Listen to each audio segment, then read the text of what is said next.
Hi, welcome back to #GoFlow. I am Flo and we're here with Simon Hallett, the chairman of Plymouth Argyle. Thank you so much for being here with us today. So you've been the chairman of Plymouth Argyle since 2016. What would you say has been your biggest change in the last 7 years? I think the biggest change has been cultural. We're now a club that is very heavily focused on our fans, very heavily focused on our community work, and everything we do now is of really high quality, so we don't accept mediocrity anymore. Oh, lovely. So you have openly talked about being a football fan. What team outside of Argyle do you support? Come on, you're going to have to pull my toenails out for that one. When I was a kid, I lived in South London, where you had to choose between Crystal Palace or Chelsea. And in those days, they were both pretty rubbish. But I chose Chelsea, so I was a Chelsea fan for quite a long time. Very nice. Do you still support them or watch them now? No, I don't even like them anymore. What is the best goal you've ever witnessed in person? I'm not sure it was the best in terms of skill, but the most exciting was when Peter Hallett scored in the 94th minute to put Argyle through to the last Wembley final we were in 2016. So quite a long time since they've been at Wembley. It doesn't seem very long to me, but I'm older than you. If there was one player to take a penalty for your life, who would it be? Hurricane. What was the best Argyle game you've ever watched? Okay, this was a really long time ago. 1969 against then our big rivals, Torquay, on Boxing Day. So nice Christmas present when we beat them 6-1 or 6-0. Norman Piper scored a couple and Mike Bickle scored 4 goals. Great day. Before I was even born. Probably before your mother was born.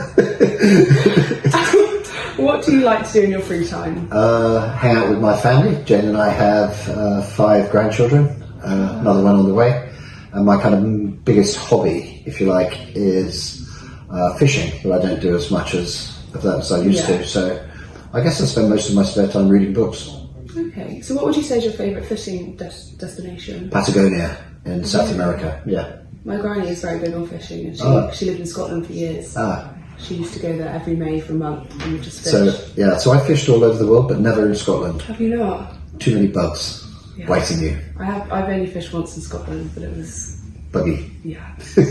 Not the best. What would you say is your most embarrassing moment in your career? Again, I'm in the investment business. We get embarrassed the whole time. We're making decisions that can be proven wrong. So I can't think of anyone in particular. It's kind of constantly being challenged to get things right.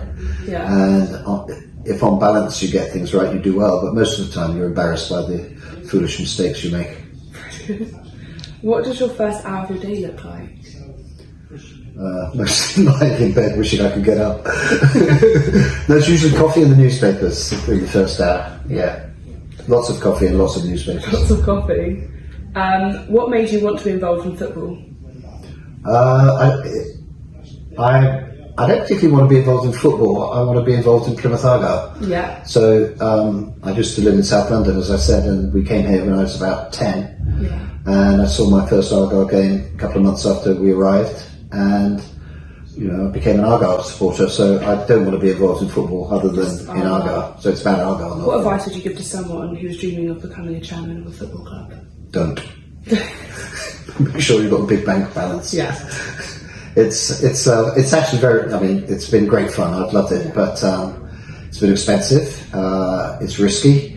It's. I guess the biggest advice I would give to somebody who couldn't be persuaded not to would be: don't believe everything that they tell you in football. Football is a very old-fashioned industry with a lot of beliefs that are simply not true. Okay. Wow. How do you feel about Bond Timber coming back as one of shirt sponsors for next season? Oh, I'm thrilled. I can get one of my old shirts out again. No, I'm delighted. We're always pleased to have new sponsors, always pleased when people come back. And I think, we've clearly got a lot in common with Bond. I love the fact that Bond's a family company, employing people, obviously in Cornwall. So it's a local business. We love that. We're thrilled. Lovely. So, do you remember when Bond Timber were last sponsors? Sure. I've got this shirt in my wardrobe. Oh, that's amazing. So, last question: have you ever bought timber, and if so, what for? I'm sorry, but I've never bought timber. Never? Nope. I put some shelves up in Yeah. the flat that Jane and I lived in 1978, and that was the last bit of handiwork that I ever did. Jane has a rule that if ever I say, how hard can that be, she says, I'll call Mike, who's a friend of ours, who's a handyman. Oh, So very I handy. am completely unhandy around the house. So who would you want to be if you could be reincarnated as someone? So I've had a pretty good life, so I wouldn't mind coming back out, having another shot at it. Okay. Or Roy of the Rovers. Lovely. Do you have a favourite film or TV series? Favourite film was Local Hero. What animal best describes you? A fox. What was your favourite lunchbox snack? Pasty. What would you say is your mastermind subject? History. If you could pick any destination to go on holiday, where would you go? Japan. Do you have a favourite band or singer? Squeeze. Who is your sporting hero? Stephen Schumacher. What snack do you wish they had in England that is in America? Put it the other way round. The ones that I wish they had in America rather than England. Okay. Pasties and Scotch eggs. Really? Yeah. If you could have an ultimate supply of one thing, what would it be? Goodwill. If it's a story, what would it be titled? Great Expectations. What was your favourite pizza topping? Olives and anchovies. Thank you so much for being involved in this and coming My down to pleasure. us. My pleasure. Thank you very much.